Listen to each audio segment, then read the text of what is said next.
napenda kufanana nawe. Yesu, napenda kufanana nawe. Unitumie upendavyo. Napenda kufanana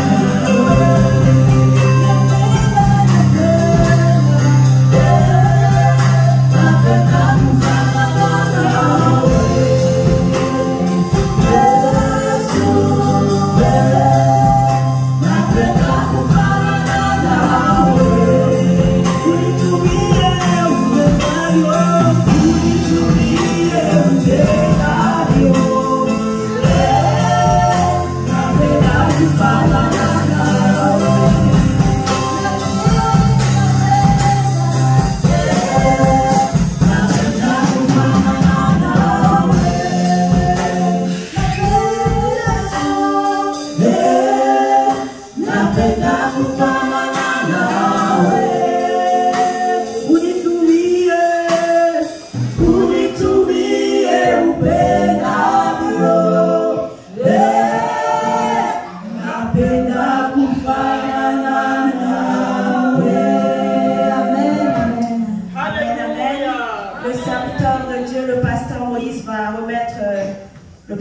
Entre les mains du Seigneur.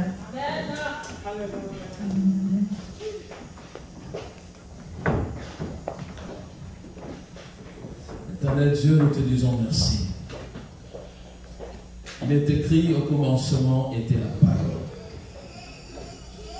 Nous savons que Seigneur, c'est par la parole que tout a été créé et que même nos vies seront restaurées et transformées par celle-ci.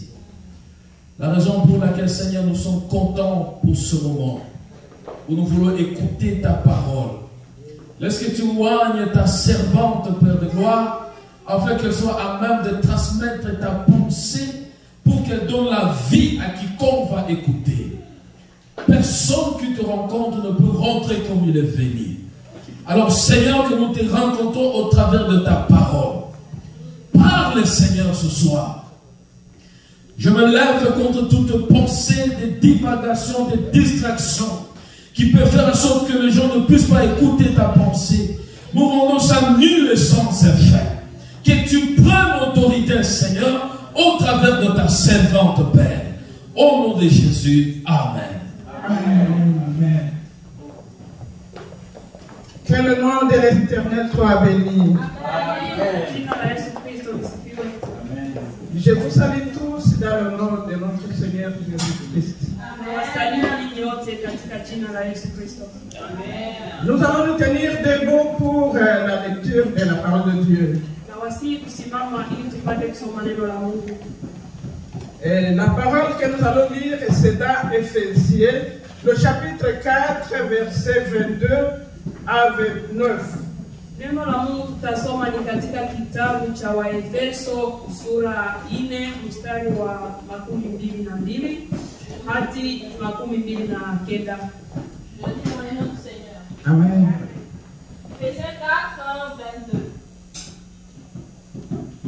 Plus égard à votre vie passée, du vieil homme qui se corrompt par les convoitises trompeuses, à être renouvelé dans l'esprit de votre intelligence et à revêtir l'homme nouveau, créé selon Dieu dans une justice et une sainteté que produit la vérité.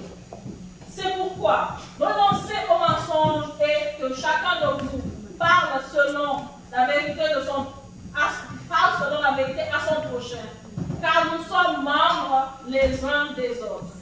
Si vous vous mettez en colère, ne péchez point, que le soleil ne se couche pas sur votre colère, et ne donnez pas accès au diable.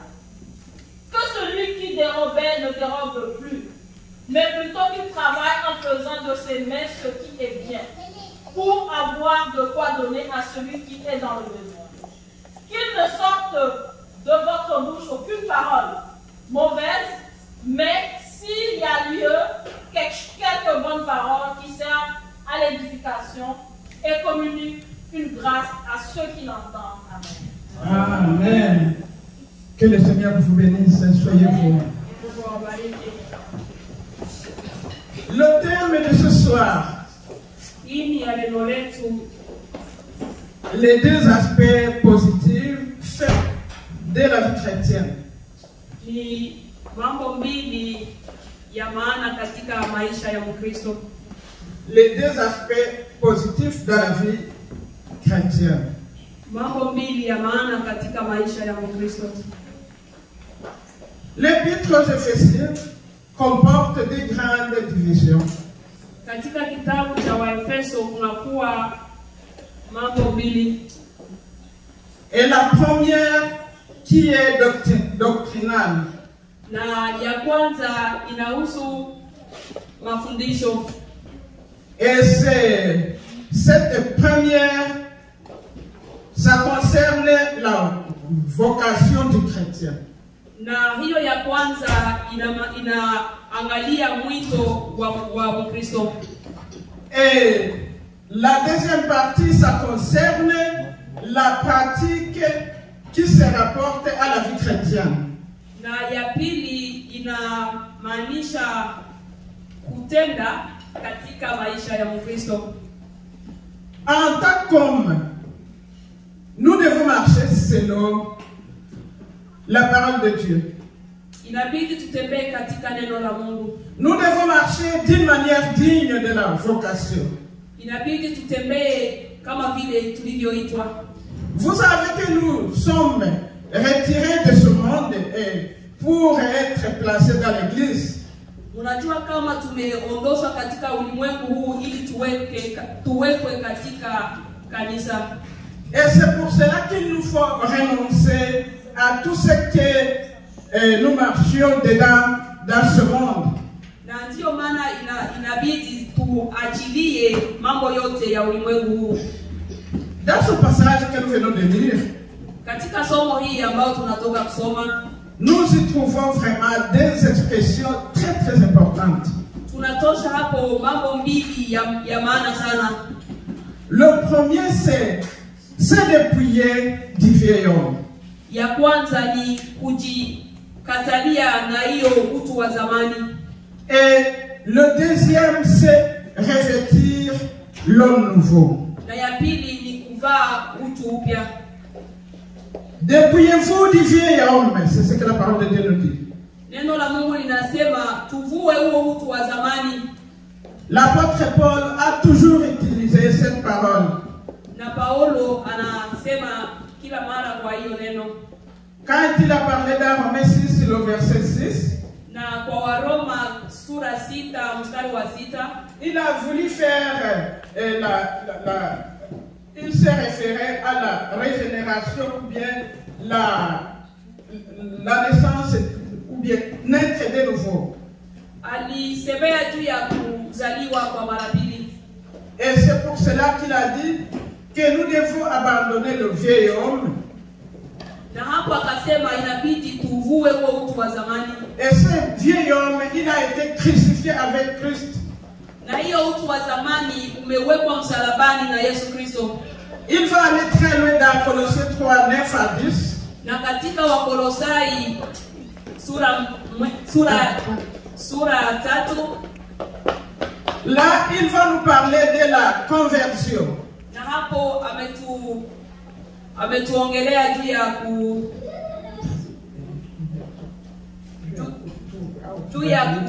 ya kutubu.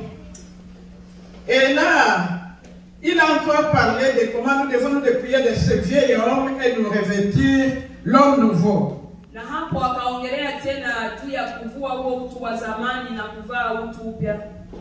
Il a insisté en disant que nous devons cesser de marcher dans le vieil homme pour que nous puissions recevoir la force qui vient d'en haut. Na akasema inabidi tuache huo utu wa zamani ili tupate nguvu kutokana kwa Mungu.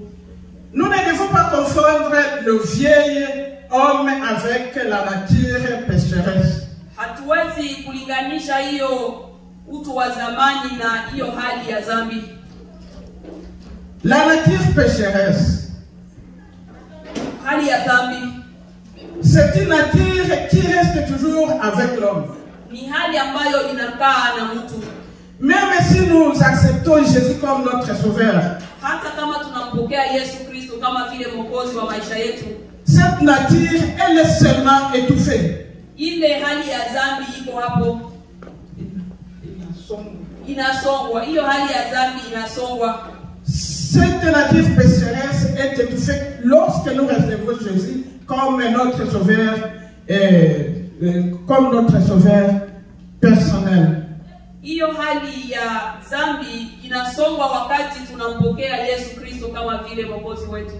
Et c'est pour cela que quand nous recevons le Seigneur, Na ndio maana wakati tunampokea Yesu Kristo, nous ne marchons plus comme avant. hatutembei tena kama vile zamani.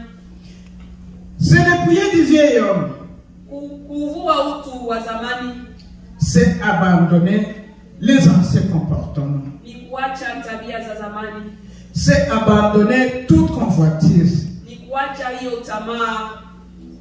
Et l'apôtre Paul, il a voulu illustrer cette situation avec 4 commandements. Na mtumishi Paulo alitaka amaanishe hayo na amri ine. Il a dit utiliser 4 commandements pour bien illustrer cet vieil homme. Ametumia amri ine ili apate kuongelea juu ya hiyo utu wa zamani. C'est dépouiller du vieil homme, Kuvua utu wa zamani c'est renoncer au mensonge. ni kuacha uongo. Lisons rapidement la parole de Dieu dans Proverbes, le chapitre 6, versets 16 à 19. Tusome katika Mezali sura 6 mstari wa 16 hadi 19. Proverbes 6, 16 à 19, celui qui a fait peut lire. Mezali sura 6 mstari wa 16 mpaka 19. Kama kuna yule amepata asome. Proverbe 6, 16 à 19, nous lisons au nom de Jésus. Amen. Il y a 6 choses que l'Éternel, et même 7 qu'il a horreur. Les yeux hautains, la langue menteuse, les mains qui répandent le sang innocent, le cœur qui médite des projets iniques, les pieds qui se hâtent de courir au mal. 19. Le faux témoin qui dit des mensonges et celui qui excite les querelles entre frères. Amen. Amen. Merci beaucoup, pasteur. Amen. Tusome katika Kiswahili. Mezali sura 6 mstari wa 16 hadi wa 19 inasema, kuna vitu 6 anavyovichukia Bwana. Naam, viko 7 vilivyochukizwa kwake: macho ya kiburi, ulimi wa uongo, na mikono imwangayo damu isiyo na hatia, moyo uwazao mawazo mabaya, miguu iliyo nyepesi kukimbilia maovu, shahidi wa uongo asemaye uongo, naye apandaye mbegu za fitina kati ya ndugu. Amen. Amen. Les 4 commandements que nous avons trouvés dans cette lecture que nous venons de lire, Na amri ine ambazo tumetosha katika hiyo somo, c'est dépouiller du vieil homme, c'est renoncer au mensonge. kuvua utu wa zamani ni kuacha uongo. Quand j'étais en train de préparer cette parole, Na wakati nilikuwa nikitayarisha neno hili, quand j'ai lu dans Proverbes, wakati nilisoma katika Mezali, et j'ai trouvé qu'on a cité 2 fois le terme mensonge. nimeona kama wametamka mara pili hiyo neno uongo. Ce n'est pas pour rien. Sio kwa bure. C'est parce que le mensonge domine le monde que nous vivons aujourd'hui. Kwa sababu uongo unatawala ulimwengu ambao tunaoishi leo. Même dans l'église, le mensonge nous traverse toujours. Hata katika kanisa uongo unatawala. Et là, quand je parle de l'église, Na hapo nikiongelea kanisa, je me souviens dans mon église en Afrique, nimekumbuka ndani ya Salaam huko Afrika. Il y avait une sœur de l'église. Kulikuwa dada katika kanisa. Cette sœur pratiquait la fornication. Huyo dada alikuwa akifanya uzinzi. Et avec la fornication, elle partait aussi avec du mensonge. Na katika hiyo uzinzi alikuwa iko nafanya uongo, iko nasema uongo. Vous pouvez me demander comment est-ce qu'elle faisait les deux à la fois. Unaweza kuniuliza hayo mambo mbili alikuwa iko nayafanya namna gani? C'était une voisine. Alikuwa ni jirani. Et son père était évangéliste à l'église. Tous les membres de la famille étaient chrétiens à l'église. Na baba yake alikuwa ni mhubiri katika kanisa na ndugu zake wote walikuwa Wakristo. Comme en Afrique, on a l'habitude d'aller prier le Seigneur et attendre la parole de Dieu le soir à l'église. Kama vile kawaida Afrika watu wanaenda kuomba Mungu na kukusanyika jioni kanisani. Au moins 2 fois la semaine. Katikati ya wiki mara mbili. Et là, qu'est-ce que la sœur faisait? Na hapo huyo dada alikuwa akifanya nini? Le moment d'aller à l'église, Wakati ya kwenda kanisani, elle prenait la Bible. anakamata Biblia. Elle va s'asseoir là au fond. Anaikala huko nyuma. Et comme nous, les chantres, on avait notre place juste à côté des pasteurs. Na kama sisi waimbaji tulikuwa nafasi yetu pembeni ya mchungaji. Les chantres étaient comme ça. Waimbaji walikuwa hapo. Les pasteurs au milieu. Wapasta walikuwa katikati. Les diacres et les évangélistes de l'autre côté. Na washemasi na wengine walikuwa hiyo ngambo. Et c'était facile de voir tel est venu à l'église, tel n'est pas venu. Na ilikuwa kiepesi kuangalia nani alikuja na nani hakufika. Et quand elle était là, na wakati alikuwa iko hapo, elle va attendre la chorale va chanter. Anachunga waimbaji waimbe. Après la chorale, quand le prédicateur va se lever, na wakishamaliza kuimba, wakati mhubiri anasimama, et quand il va lire, il va dire, aujourd'hui nous allons lire la parole de Dieu dans Matthieu 5, verset 8. Na akisimama na kusema leo tutasoma neno la Mungu katika Mathayo sura 5 mstari wa 8. Elle fait comme ça, elle part. Na anafanya hivi kisha anaenda. Et maintenant ça fait beaucoup longtemps, donc elle faisait ça tout le temps. Na ilipita muda mrefu alikuwa iko nafanya hivyo. Et sa maman a commencé à avoir des doutes la concernant. Mama yake akaanza kujiuliza mambo mengi. Et quand elle va quitter comme ça, elle va revenir tard la nuit chez elle à la maison. Na akienda hivyo atarudi nyuma nyumbani. Et on va lui demander, mais jusqu'à présent tu étais où? Na watamuuliza mpaka sasa hivi ulikuwa wapi? Mais maman, j'étais à l'église. Lakini atasema mama, nilikuwa kanisani. Tu es sûr? Ni kweli ulikuwa kanisani? Qui a prêché aujourd'hui? Nani alihubiri? Mais c'est le diacre Aaron. Lakini anataja jina, anasema ni diacre fulani. Qu'est-ce qu'il a donné comme parole? Nini alifundisha kanisani? Il a lu dans Matthieu 5, verset 8. Amesoma katika Mathayo sura 5 mstari wa 8.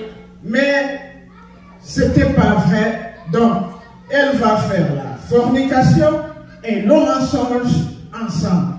Haikuwa kweli kwa sababu alikuwa anatoka kanisani anaenda kufanya uzinzi na akirudi anadanganya. Le mensonge, c'est un péché vraiment qu'il faut abandonner. Uongo ni dhambi ambayo inabidi tuikatae kabisa. Notre Seigneur Jésus, quand il a parlé que lui, il est le chemin, la vérité et la vie. Na wakati Yesu Kristo alisema kama mimi ndimi njia na kweli na uzima, il n'a pas laissé la vérité. Hakuacha ukweli. C'est le prier du vieil homme, c'est abandonner ou renoncer au mensonge. Kuvua utu wa zamani ni kuacha uongo. Et se revêtir de l'homme nouveau signifie dire la vérité, ne fût-ce que la vérité. Na kuvaa utu upya ni kusema ukweli na ukweli. Et des fois nous pouvons mentir involontairement. Na kuna wakati tunasema uongo bila kutaka. Tu connais la vérité d'une chose. Unajua ukweli wa jambo. Et quand on va te demander est-ce que telle ou telle chose, c'est comme ça que ça s'est passé. Na wakati wanakuuliza kitu fulani imepitikana je? Tu connais la vérité, Unajua ukweli, mais des fois, tu te tais. kuna wakati unanyamaza, Tu ne parles rien. hautasema kitu. Tu ne dis oui, c'est la vérité ou bien c'est le mensonge. Hautasema kama ni ukweli wala ni uongo. Ça, c'est péché involontairement. Hiyo ni C'est péché volontairement plutôt. hiyo ni Merci. kufanya dhambi ya kutaka.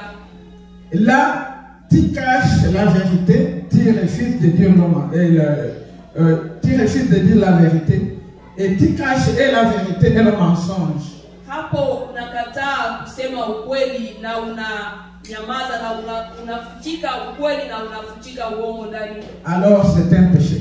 Na hayo yote ni dhambi. Ça, c'était le premier commandement ou bien le premier point de ce dépouillé du vieil homme.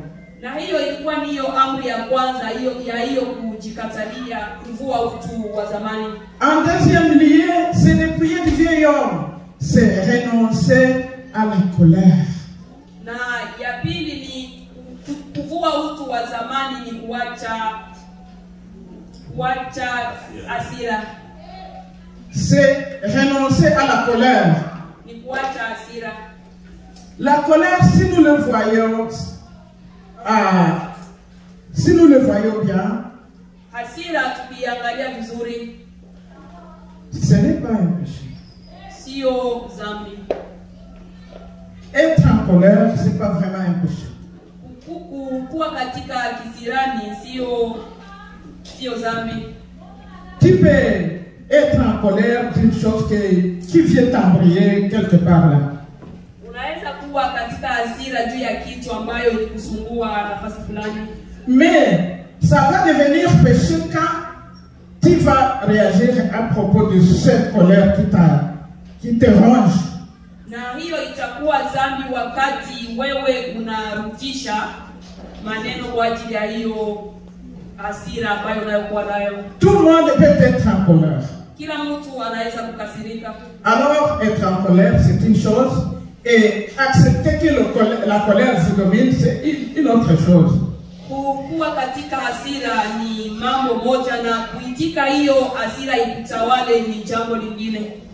Nous pouvons aussi être en colère à cause du péché de notre frère ou de notre soeur. Tunaweza pia kukasirika kwa ajili ya dhambi ya kaka wala dada yetu. Et à ce moment-là, je ne te dis pas que tu vas haïr ton frère ou ta soeur. Na hapo siseme kama utaenda kumchukia dada yako wala kaka yako. Si tu te mets en colère à cause du péché qu'il est en train de faire, Na ukikasirika kwa hiyo dhambi ambayo iko naifanya, c'est mieux de prier pour ton frère. ya maana inabidi kumwombea. C'est mieux de prier pour ta soeur. Inabidi kuombea huyo dada wala kaka yako. Et si possible, d'aller le voir et dire ce que tu es en train de faire, ce n'est pas bon. Na kama inawezekana ni kwenda kumuona na kumwambia yale ambayo unayoyafanya si mazuri. Et ce que la parole de Dieu nous dit, que le soleil ne se couche pas sur notre colère. Na neno la Mungu linasema jua lisizame na ungali na kasirika. Et c'est pour cela que nous devons veiller pour notre vie spirituelle, pour ne pas être dominés par la colère. Na ndiyo maana inabidi tukeshe kwa ajili ya hali yetu ya Kikristo ili tusitawaliwe na hasira. Laisse-moi vous dire une petite histoire. Nataka kuhadithia jambo fulani. Un jour, nous étions assemblés autour de la table en train de manger. Kuna siku tulikuwa tuko mezani tuko tunakula. Et mon beau-père était avec nous. Na baba yangu Mungu alikuwa na sisi. Nous étions en train de manger. Tulikuwa tukikula. Mais brusquement, Na mbio hivyo j'ai vu mon beau-père en colère. nikaona baba yangu Mungu amesirika. J'ai suivi Nikaangalia et en même temps, il s'est levé. na hapo akasimama. Il s'est levé de la table. Akasimama Et il a fait un geste. na akafanya jambo fulani. Il a fait. Akafanya hivyo. J'ai dit, papa, c'est quoi? Nikamwambia baba, kuna nini? Quel est le problème? shida ni nini. J'ai commencé à fouiller, regarder autour de lui. Nikaanza kutafutisha nijue. Mon beau-père, c'était un homme vraiment qui aimait tout le monde. C'était mon ami. Na baba yangu mkwe alikuwa mtu ambaye alikuwa anapenda watu wote na alikuwa ni rafiki yangu. À ce moment-là, je dis, papa, c'est quoi? Na hapo nikamuuliza baba ni nini? Et il a encore fait. Na akafanya hivyo tena. Et je me suis souvenu d'une chose. Na hapo nikakumbuka jambo moja. Mon beau-père aimait beaucoup le sucre. Na nikakumbuka hapo kama baba yangu mkwe alikuwa anapenda sukari. Il prenait beaucoup de sucre, il n'était pas malade. Alikuwa natumia sukari nyingi lakini hakuwa mgonjwa. Et le jour-là, c'est comme nous n'avons pas vraiment fait attention de lui mettre encore du sucre, encore du sucre. Na hiyo siku iko sasa tuliwahi kusahau kuweka sukari ya kutosha. Et il était vraiment fâché. Na hapo akakasirika. J'ai regardé. Nikaangalia. J'ai dit, papa, c'est quoi? Il a dit, mais aujourd'hui, c'est dire qu'il n'y a plus de sucre dans cette maison. Na tena nikamuuliza akasema leo inaonekana kama hakuna sukari ndani ya nyumba. Oh, j'ai dit, papa. Na hapo nikasema baba, reste assis. Kaa kidogo. Et puis j'ai augmenté le sucre, j'ai augmenté, j'ai donné à papa. Na hapo nikaongeza sukari nikampa. Et en même temps, il a changé. Na hapo akabadilika. Il a goûté. Na akaonja. Il a dit. Na hapo akasema Et l'atmosphère est devenue bonne. Na hewa mazingira ikakuwa vizuri. La colère. Hasira.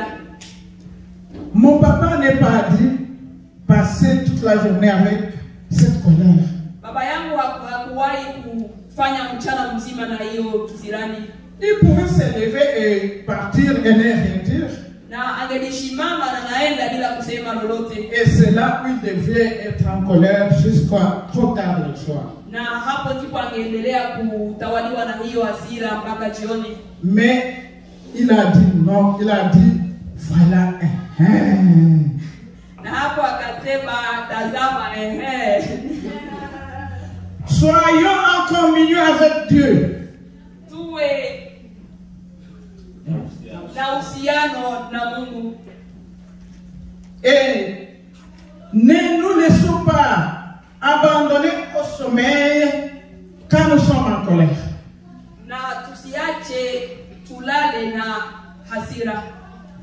À ce moment-là, si nous allons entrer dans le lit, entrer d'être rongés dans le cœur, na tukienda kitandani na roho zetu zinanungunika, à ce moment-là, c'est pour tenter le diable. na hapo tunaenda kumjaribu shetani. Parce que lui ne doit pas nous laisser dans ce sens-là. Kwa sababu yeye haezi kutuacha hivyo. Il va venir Atakuja et il va ajouter encore. na ataongeza mambo mengine. Il va commencer à te dire, Na ataanza kukuambia, oui, c'est vrai, ce qu'il a fait là. Non, ça rend quelqu'un. C'est pour cela que tu as encore. ndiyo kweli yale ambayo amefanya ni mabaya na kukasirika yako. Et à ce moment-là, tu vas commencer à chercher d'autres raisons pour haïr ton ami ou ta soeur. Na hapo utaanza kutafuta maneno mengine ili upate kumchukia ndugu yako. C'est de prier du vieil homme, c'est renoncer à la colère. Kuvua utu wa zamani ni kuacha hasira. Entre mari et femme, Katika ndoa bibi na bwana, entre enfants et parents, katika watoto na mzazi, ça ne peut pas manquer. haiwezi kukosa. Mais ne soyons pas des gens qui doivent être rongés par cette colère. Lakini tusiache hiyo hasira itutawale. Soyons en colère, mais refusons d'être dominés par la colère. Tuwe katika hasira lakini tusiache hasira itutawale. Et le troisième point, c'est de prier du vieil homme, c'est renoncer au vol. Na ya tatu ni kuvua utu wa zamani ni kuacha wizi. Là, tu vas me demander, tu vas dire, mais là, tu veux exagérer. Na hapo utaniambia hapo unaenda mbali. Nous sommes des chrétiens. Tuko Wakristo. Est-ce qu'un chrétien peut voler? Mkristo hawezi kuiba. Mais je vous assure qu'il y a plusieurs manières de voler dans la maison de l'Éternel. Lakini nawaambia kuna namna nyingi ya kuiba katika nyumba ya Mungu. Par exemple, tu travailles chaque jour. Kwa mfano unatumika kila siku. Tu vas au service le matin. Unaenda asubuhi. Tu reviens encore. Unarudia. Tu fais 2 semaines. Unafanya posho mbili. Tu fais 1 mois. Unafanya mwezi. Tu as ton salaire. Unapata mshahara. Mais c'est très très difficile pour toi de donner même $20 pour l'offrande. Lakini ni vigumu kwako hata kutoa $20 ya sadaka. Tu ne peux même pas te souvenir combien le Seigneur t'aide en allant et en revenant du 1er au 31. Hawezi hata kukumbuka namna gani Mungu anakusaidia kwenda na kurudia tangia mwanzo wa mwezi hadi mwisho wa mwezi. Cette manière-là de faire, c'est du vol, ma sœur, c'est du vol, mon frère. Na mambo hiyo ni kuiba, ndugu yangu. Une fois là où tu travailles encore, na hapo tena unatumika, au lieu de travailler avec endurance, bali utumike na bidii, au lieu de démontrer que tu es en train de travailler pour recevoir ton salaire à la fin du mois, bali uonyeshe kama uko natumika ili upate mshahara wako mwisho wa mwezi.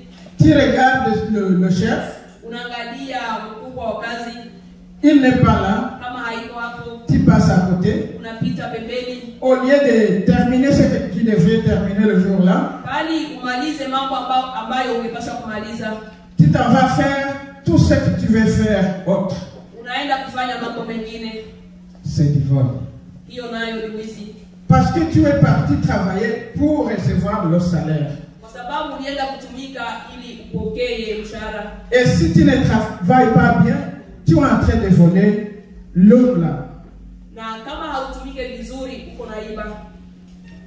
Les étudiants à l'école, hata wanafunzi shuleni, les étudiants qui n'hésitent pas de tricher aux examens, wale ambao wanaiba katika mtihani, c'est du vol. na hiyo ni wizi. C'est dépouiller du vieil homme. Kuvua utu wa zamani, c'est refuser toute forme de vol. Ni kuacha kila hali ya wizi. Revêtir l'homme nouveau signifie travailler et non seulement pour soi-même. Na kuvaa utu upya inamaanisha kutumika sio kwa wewe peke, mais travaillons pour aider ceux-là aussi qui sont dans le besoin. Lakini utumike ili usaidie wale ambao wako katika mahitaji. Que Dieu nous bénisse. Mungu atubariki. C'est dépouiller du vieil homme, c'est renoncer aux paroles mauvaises. Kuvua utu wa zamani ni kuacha maneno mabaya. Là, c'est notre 4e commandement. Na hapo ni amri ya 4. Dans Colossiens chapitre 4 verset 6. Katika Wakolosai sura 4 mstari wa 6. L'apôtre Paul nous parle de la conversion du chrétien. Na Paulo anaongelea juu ya maongezi ya Mkristo. Quand nous convergeons, wakati tunaongea, notre parole doit être assaisonnée du sel. Maneno yetu inabidi yatiliwe chumvi. Nos paroles doivent être pures. Maneno yetu inabidi yawe sawa. Nous ne devons pas laisser nos pensées être corrompues. Hatuwezi kuachilia mawazo yetu yatawaliwe. Nous ne devons pas être les hommes qui lancent des langages très grossiers aux autres. Hatuwezi kuwa hao watu ambao wanaongea maneno mabaya sana. Parlons avec douceur. Tuongee na upole. Parlons avec un esprit d'amour. Tuongee na upendo, que notre langage puisse vraiment pénétrer l'autre et l'édifier. na maneno yetu yaingie ndani ya wenzetu na iwajenge. Là, le premier point, nous avons dit que nous parlons de se dépouiller du vieil homme. Na pointi ya kwanza tunasema kama ni kuvua utu wa zamani. Et le deuxième grand point, c'est revêtir l'homme nouveau. Na ya pili ni kuvaa utu upya. Si le vieil homme représente d'être contrôlé par le péché, Na kama utu wa zamani inamaanisha kutawaliwa na dhambi, mais le vieil,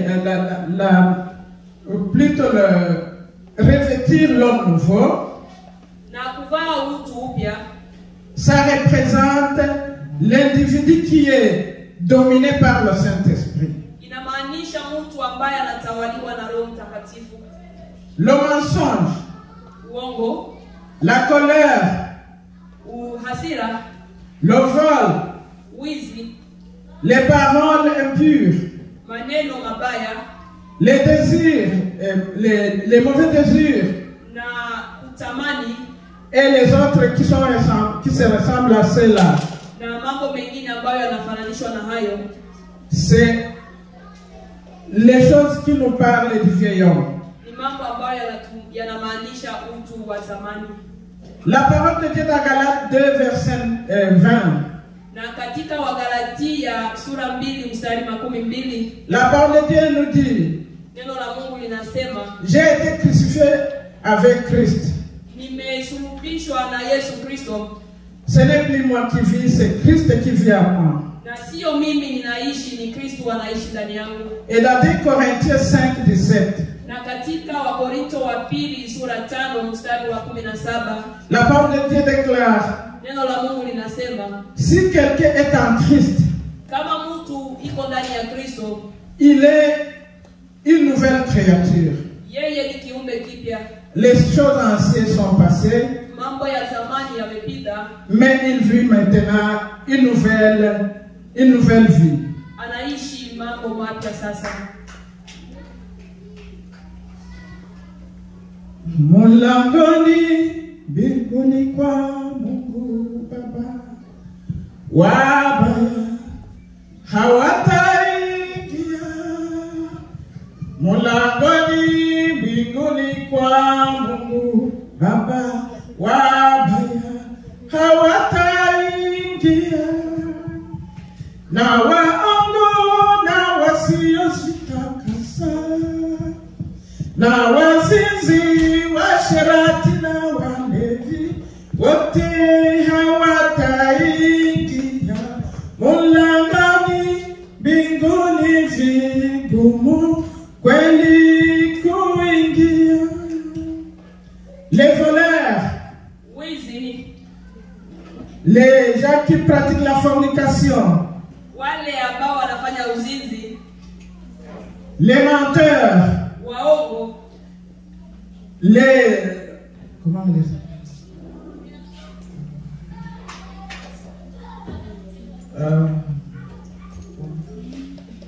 walevi, C'est les ivrognes, merci. Les ivrognes, tous ces gens-là doivent entrer au ciel. hao watu wote hawawezi ingia mbinguni. Là, nous venons de parler des 4 commandements qu'il nous faut laisser pour être des vrais chrétiens. Na hapo tumeongelea amri 4 ambazo inabidi tuache ili tuwe wa Kristo wa kweli. Renoncer au mensonge, Tuache uongo, renoncer à la colère, tuache hasira, renoncer au vol tuache uizi et renoncer aussi aux paroles mauvaises. na tuache maneno mabaya. Là, je vais inviter notre papa Na hapo nitamuita baba avant qu'il ne vienne. na mbele afike. Je vous dis que moi, j'aime mon berger. Nawaambia pia kama mimi ninampenda mchungaji wangu. Je l'aime beaucoup. Nampenda sana Je le respecte. na ninamheshimu. Quand je l'appelle après ma prédication de venir intervenir un peu, Na wakati ninavyomuita mimi nikimaliza ili yeye aongeze kidogo, c'est parce que c'est mon enseignant. kwa sababu yeye ni mwalimu wangu. Je me souviens là, quand on était encore des fiancés, Na ninakumbuka hapo wakati tulikuwa wachumba, quand il venait nous rendre visite, wakati alikuwa anakuja kututembelea, il pouvait faire des semaines à la maison. alikuwa anafanya hata posho mbili Et, nyumbani. et nous avions l'habitude d'aller s'asseoir dans la pelouse du parcelle de notre église. Na tulikuwa na wakati ambao tulikuwa na ikala ndani ya kiwanja, tuko nasoma neno la Mungu. On était là et on partageait la parole, lui et moi. Na tulikuwa na keti hapo na tunaongea maneno ya Mungu. On pouvait lire la Bible, Tulikuwa nasoma neno, on pouvait lire les commentaires, tulikuwa nasoma hata mambo mengine, et après tout, on pouvait rentrer à la maison. na hapo tunarudi nyumbani. Dans ce principe, on était avec les parents à 6 heures, on était déjà à la maison. Na katika hiyo hali tulikuwa nafanya ikienea saa 12 tumerudi nyumbani. Si nous sommes partis voir les frères et sœurs, Na kama tulienda kutembelea kaka na dada, on avait l'habitude de revenir tôt à la maison. tulikuwa na hiyo tabia ya kurudi mbele nyumbani. C'est pour vous dire que c'est mon enseignant. Na hiyo yote ni kumaanisha kama yeye ni mwalimu wangu. C'est lui qui me donne des conseils. Yeye ndiye ananiongoza, ananishauri. Karibu pasteur. Amen. Alléluia. Merci beaucoup, ma chérie.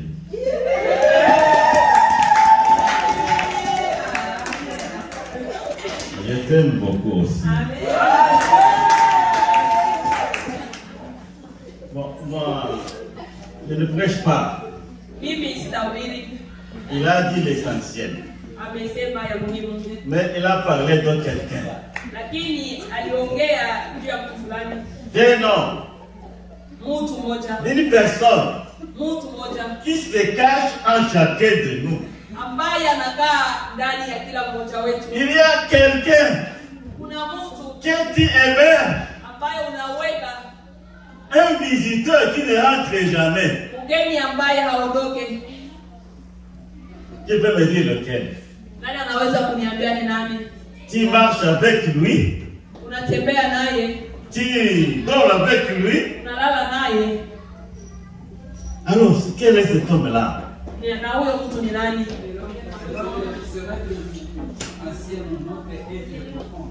Voilà. C'est ça, le vieil homme. Huyo mtu wa zamani. Même si tu te convertis comment? Na hata kama umeokoka, Même si tu pries comment? hata unaomba sijue namna gani, Comme elle a dit, le vieux maître étouffé. kama vile amesema mtu wa zamani unasongwa, Il a été fait prisonnier. wamemfunga, Il ne peut pas agir librement. haezi kutumika kwa uhuru, C'est pourquoi il nous a demandé de veiller. na ndiyo maana inatubidi tukeshe. Nous devons veiller Inabidi tukeshe pas sur ce qui nous entoure, kwa hayo yote ambayo yanatuzunguka, mais veillons premièrement sur cet homme méchant, cet homme de péché qui est caché en nous et qui ne veut pas nous lâcher. sio kwa mambo ambayo yanatuzunguruka, lakini kwa huyo utu wa zamani ambao uko ndani yetu. John Wesley avait dit, John Wesley, John Wesley alisema il a dit que cet homme-là, huyo mtu il a été noyé dans le fond de la rivière. ameogelea chini ya mto, Il a été noyé. amezama chini ya Mais mto. chaque fois, il essaie encore de sortir sa tête. Na kila wakati anataka nyanyue kichwa. C'est pourquoi il dit le chrétien doit toujours rester avec un marteau. Na ndio maana yeye akasema kama Mkristo inabidi abakie na marteau. Et quand le vieil homme essaie de le faire surface, na wakati huyo mtu ambaye huyo mtu wa zamani umezama unataka kupanda juu ya avec ton marteau tu frappes. Na hiyo kwa hiyo nyundo inabidi umpige. Souvent nous avons de la peine de frapper le vieil homme. Na mara nyingi tunakuwa na ngumu ya kupiga. Parce que des fois nous donnons le luxe d'entretenir le vieil homme. Kwa sababu mara nyingi tunakuwa na hiyo hali ya kutunza utu wa zamani. C'est ça le problème Na hiyo ndio shida auquel nous sommes confrontés ambayo sisi wa Kristo tumekutana na. En cédant à la tentation. Kwa kuitika kwa kuitika jaribu. Nous succombons. Tumeanguka. Et le vieil homme prend le dessus. Na huyo mtu wa zamani unapanda juu. En fait, le combat chrétien c'est quoi? Na vita ya Kristo ni nini? C'est le combat Ni vita entre le nouvel homme ndani ya utu upya et le vieil homme. na utu wa zamani. C'est ça le combat chrétien. Ndiyo vita ya Et kiroho. être chrétien, Na kuwa Mkristo c'est être en mesure. ni kukuwa tayari. Être en mesure de contrôler tous les mouvements et toutes les actions et toutes les tendances du vieil homme en nous. Ni kukuwa tayari ya kutawala na kugombeza hiyo utu wa zamani ambao ndani yetu. Pour le mettre à l'état où il ne pourra plus nous nuire.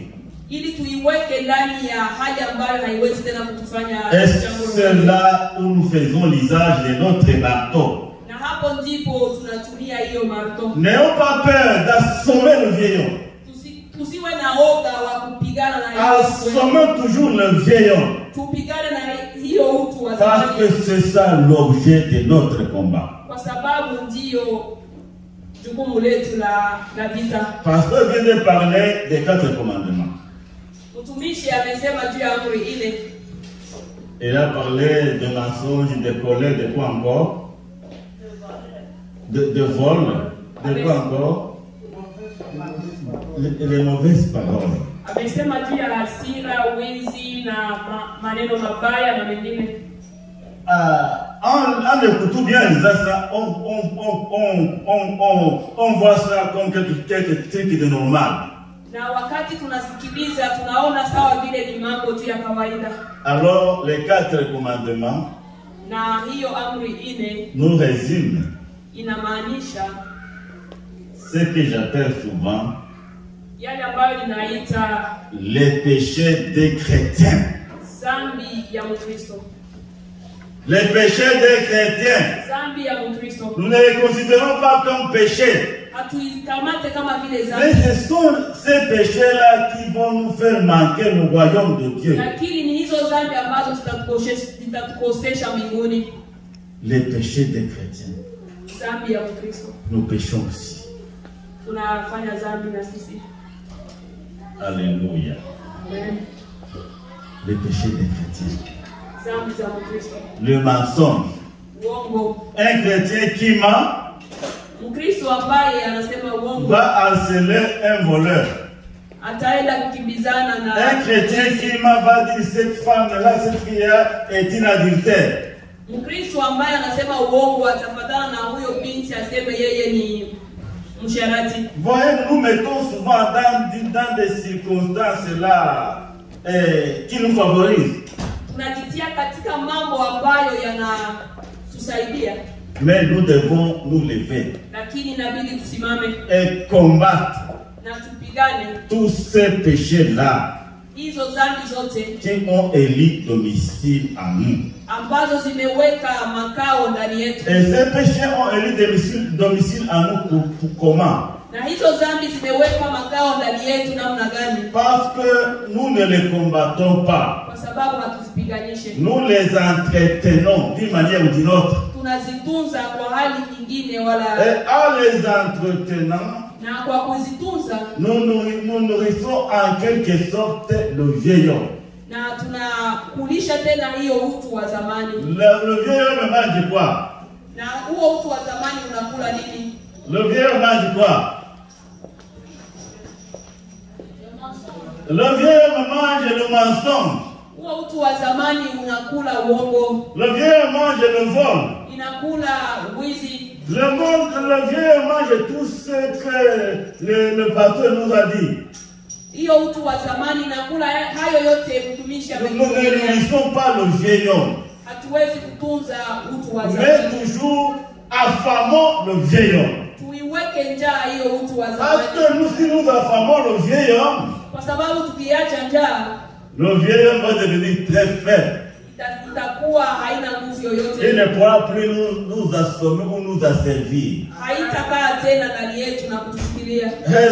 Affamons le vieil homme en faisant 4 choses.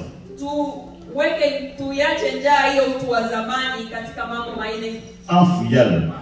Tukimbie mabaya. Quand nous fuyons le mal, tukikimbia mabaya, nous décevons le vieil homme.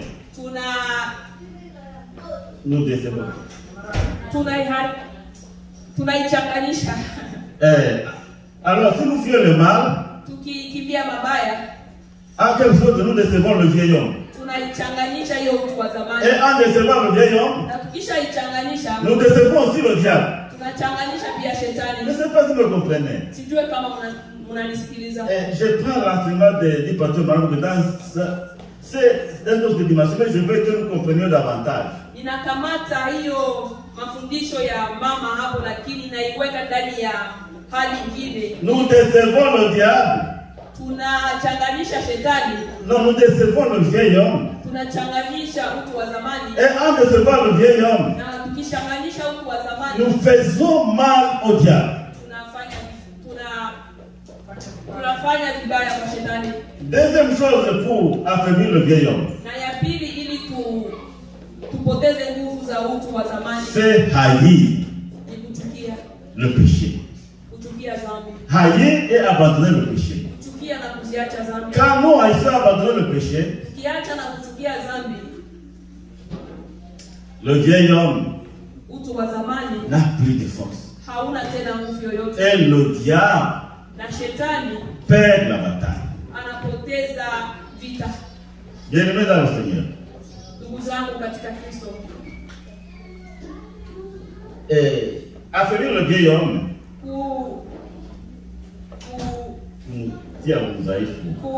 kuzoofisha shetani, c'est vaincre le mal en faisant le bien. Ni kushinda mabaya kwa kufanya mema. Alléluia. Amen. Vaincre le vieil homme, kushinda utu wa zamani, c'est aussi aimer nos ennemis.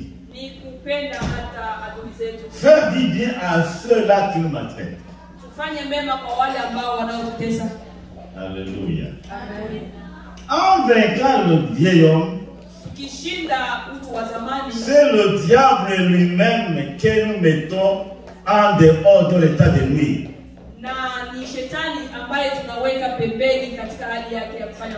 Et c'est ça l'essentiel du combat chrétien.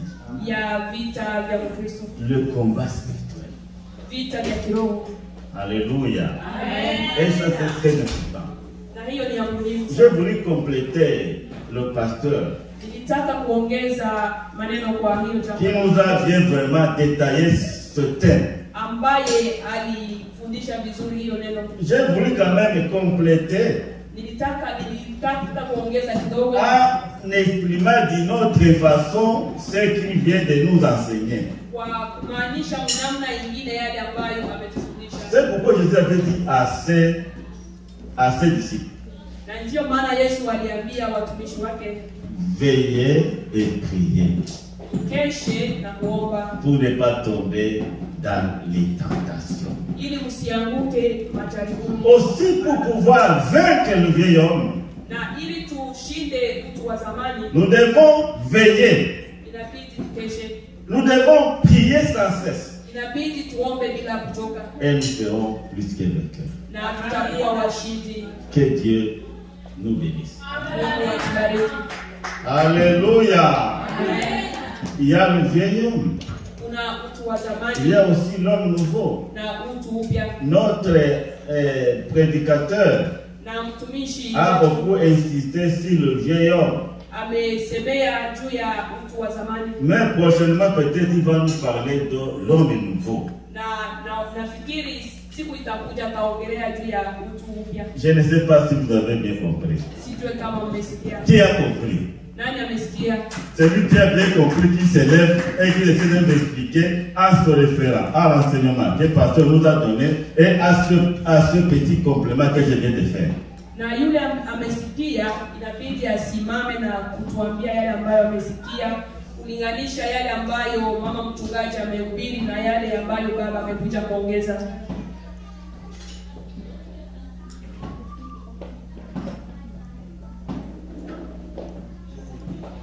Ok?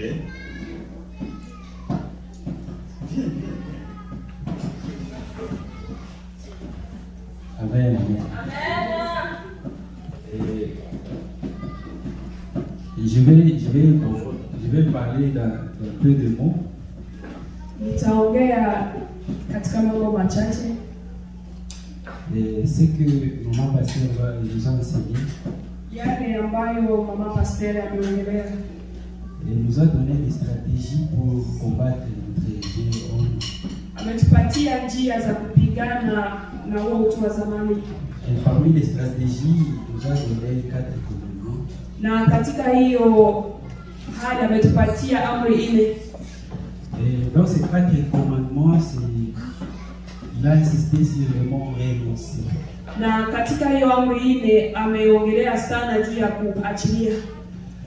Et ce premier commandement-là qu'il nous a donné, nous a dit qu'il faut renoncer à la colère. Na katika hiyo amri ya kwanza alisema kuachilia hasira. C'est parce que parfois la colère nous domine souvent. Et une fois nous sommes dominés par la colère, notre vieil homme trouve à manger. Kwa sababu hasira inatutawala sana, na wakati tumetawaliwa na hasira hiyo, mtu wetu wa zamani unapata chakula. Et une fois le vieil homme est bien nourri, rassasié, il se manifeste à l'extérieur de nous. Na wakati hiyo mtu wa zamani umeshiba, unatoka nje. Et bon, après ça, il nous a parlé de renoncer aussi au mensonge. Ametuambia pia tuache uongo. Et pour renoncer au mensonge, elle a illustré ça avec un exemple de quand ils étaient jeunes. Na kwa kuachilia hiyo uongo alipana mfano wakati alikuwa kijana. Et nous a parlé d'un ami qui aimait beaucoup mentir. Et avec le mensonge aussi, il faisait d'autres choses qui n'étaient pas bonnes, donc la fornication, des trucs pareils. Alikuwa hiyo mfano alituambia juu ya huyo dada ambaye alikuwa iko nasema uongo, na katika hali hiyo ya uongo alikuwa iko nafanya dhambi zingine za uzinzi. Et j'ai compris qu'elle nous a donné cet exemple-là pour comprendre que une fois nous sommes des gens qui mentent beaucoup. Na nikawazia kama alitupatia hiyo mfano kwa ili atuonyeshe kama wakati tunaposema uongo, nous pouvons facilement commettre d'autres fautes sans le savoir. Inamaanisha kama wakati tunasema uongo tunafungula milango mbio mbio kwa dhambi zingine bila kujua. Et une fois nous nous laissons ouverts à recevoir, à donner notre vieil homme à manger tout le temps à partir de notre bouche en mentant. Na kila wakati tunapatia utu wetu wa zamani chakula kwa mambo ambayo tunayoyasema uongo. Et ce vieil homme aussi peut nous donner des stratégies pour bien alimenter nos colères aussi. Et nos mensonges plutôt. Na hiyo utu wa zamani inatupatia njia pia ya kutia chumvi katika hasira yetu. Et là, elle a insisté de ne pas, si nous voulons vraiment lutter contre ces vieux hommes. Na hapo akakazanisha namna ya nous devons nous discipliner et arrêter de mentir. Hapo akakazanisha namna ya kupiganisha hiyo utu wa zamani ni kujikaza tuache uongo. Et après, elle a parlé de mauvaises paroles. Na hapa akaongea juu ya maneno mabaya. Nos mauvaises paroles aussi entretiennent notre vieil homme. Na maneno yetu mabaya pia yanatunza utu wetu wa zamani. Parce que si nous nous mettons à parler toujours mal aux autres, nous ne contrôlons pas notre langage. Kwa sababu tukikamata wakati yetu tuko tunasema vibaya, hatutafakari yale ambayo tunayoongea. Là nous sommes en train de pécher contre nous-mêmes et contre notre Dieu, et nous péchons aussi contre nos frères et sœurs. Nous sommes en train de na hapo tunakosa mbele zetu sisi wenyewe, mbele za ndugu zetu na mbele za Mungu. Elle nous a parlé aussi de l'ivrognerie, de beaucoup de choses. Ameongelea mambo mengi, hata ulevi na mambo kadhalika. Mais le pasteur lui elle a conclu en disant que elle a comparé ces vieux hommes. Elle a dit que le vieux homme là, c'est quelqu'un qui est déjà noyé. Il est déjà noyé, il est à l'intérieur de l'eau. Na baba mchungaji yeye akasema kama hiyo utu wa zamani ni mtu ambaye amezama ndani ya maji. Donc c'est quelqu'un qui n'a plus de force. Hana tena nguvu. Mais c'est nous-mêmes qui lui donnons des forces afin qu'il puisse nous combattre encore de nouveau. Na sisi wenyewe ndio tunampatia nguvu ili apate kutoka ndani ya hiyo maji na kutupiganisha tena. Et il nous a donné une stratégie. Il nous a dit de ne pas avoir peur de frapper les vieux hommes quand il essaie de soulever sa tête. Na akatuambia kama tusiwe na woga ya kupiga hiyo utu wa zamani wakati tunaona anainua kichwa. Et là, il nous a dit d'utiliser un marteau comme une arme. Donc, si tu vois le vieil homme commence à s'élever dans ton esprit là, utilise le marteau de l'esprit qui est la prière. Na hapo kiona hiyo utu wa zamani unaanza kushimama ndani yako, inabidi utumie hama ambayo ni maombi. Donc, il ne faut pas avoir peur de frapper de lui chicoter très fort les vieux hommes quand il essaie de s'élever dans notre vie. Na hapo inamaanisha usiwe na woga wakati huyo utu wa zamani unainua kichwa, inabidi upige kabisa. Et il a conclu en disant que si nous réussissons à maîtriser notre vieil homme, là nous avons gagné notre combat spirituel. Hapo akasema kama tukishinda kupiganisha huo utu wa zamani, hapo tumepiga vita vya kiroho.